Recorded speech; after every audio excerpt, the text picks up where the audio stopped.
So I want to take a moment to revisit one of the arguments FCC Chairman Ajit Pai made prior to the repeal of net neutrality. So the way that he justified the repeal was by arguing that Title II net neutrality protections that were passed in 2015, that actually hurt and discouraged broadband investment. Now, the problem is that he never presented us with evidence that that was in fact the case, because net neutrality has no impact on investment. In fact, since those rules were put into place, most internet service providers actually increased investment. Now, that's not necessarily because of net neutrality, but it just goes to show you that net neutrality didn't hurt investment, which is what he's arguing. So now, to make sure that he proves us liberals wrong, he's providing us with evidence that his repeal of net neutrality is now finally starting to encourage investment once again, as if it ever stopped. But the evidence he's citing is so laughable, I don't know how he can even submit this for the public to see with a straight face, because it's just a joke and it makes him look like a fool. So John Brodkin of Ars Technica reports, Ajit Pai had a dilemma when overseeing the creation of the Federal Communications Commission's new Broadband Deployment Report. Anyone who is familiar with the FCC chairman's rhetoric over the past few years could make two safe predictions about this report. The report would conclude that broadband deployment in the United States is going just fine, and that the repeal of net neutrality rule is largely responsible for any new broadband deployment. But the FCC's actual data, based on the extensive form data submissions internet service providers must make on a regular basis, only covers broadband deployments through December of 2016. Pai wasn't elevated from commissioner to chairman until January of 2017, and he didn't lead the vote to repeal net neutrality rules until December of 2017.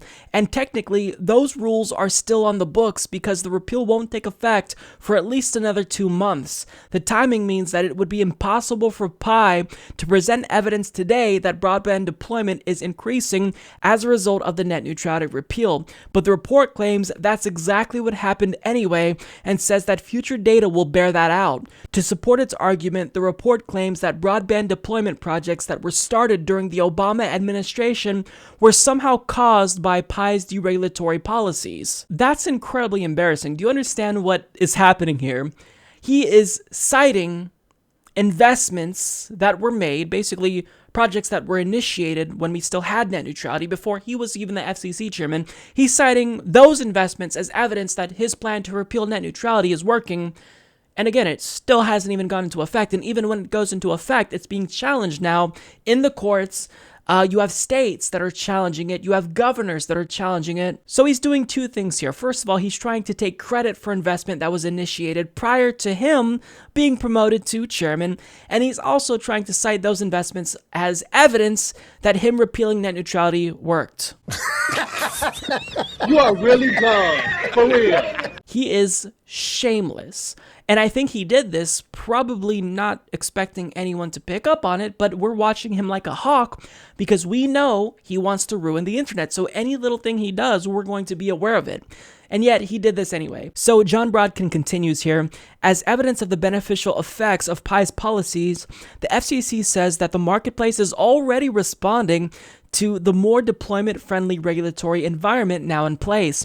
The FCC then provides 2 sentences worth of evidence for this claim. They say, quote, for instance, several companies including AT&T, Verizon, Frontier, and Alaska Communications either commenced or announced new deployment in 2017, the report concludes.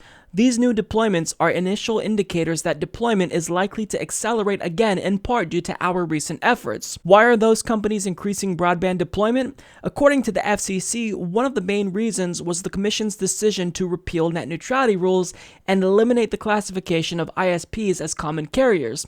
For evidence that this was what caused broadband progress to improve, the FCC simply cites its own repeal order from December of 2017, which said that deregulating internet service would encourage broadband investment and innovation, furthering our goal of making broadband available to all Americans. 3 of these 4 deployments were planned during the Obama administration, and 2 were funded directly by the FCC before Pai was the chair. All 4 came from internet service providers that had announced broadband expansions before Pai took over with the net neutrality rules in place. So clearly, repealing net neutrality had zero impact on any of these internet service providers' decision to increase investment. And these companies have stated that Title II net neutrality did not harm investment because in meetings with shareholders who they are not able to mislead, it's actually illegal for them to mislead shareholders. They said, no, we don't think this is going to hurt our revenue. It's not going to hurt our bottom line. And yeah, we're still going to invest. And his evidence is basically saying, oh, these companies are investing now. And since I'm in office currently, even though they initiated those investments prior to me even becoming chair, it's the repeal of net neutrality. Definitely. That's not how things work. That's not how any of this works, Ajit. I don't know what you're talking about. What are you doing? This is making him look so ridiculous. He is so shameless. And to cite himself, to cite the FCC's own repeal order as evidence that net neutrality hurt investment is preposterous. It'd be as if I said, well, pigs can fly, and the evidence I'm citing is a quote from myself saying pigs can fly.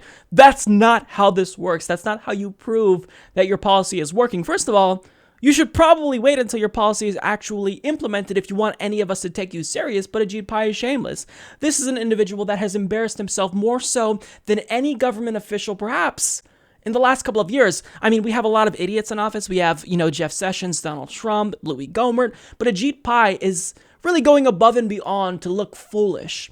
But we're on to your bullshit, Ajit Pai, and you can try to shamelessly lie and do propaganda, but nobody's buying what you're selling. So we did catch you here. I know you probably didn't expect us to realize what you were doing, but we know that your repeal of net neutrality didn't have any impact on investment. That's a fact because it hasn't been implemented into law yet. And we also know that the vote in 2015 to codify Title II net neutrality into law also did not have an impact on investment. Why? Because investment has nothing to do with net neutrality. Net neutrality has no influence on investment whatsoever. It just means that the internet will be less free and open if you repeal it. So, Ajit Pai, he continues to embarrass himself and do things that make him look foolish, and he gives us all the more reason to not take him seriously. What a joke.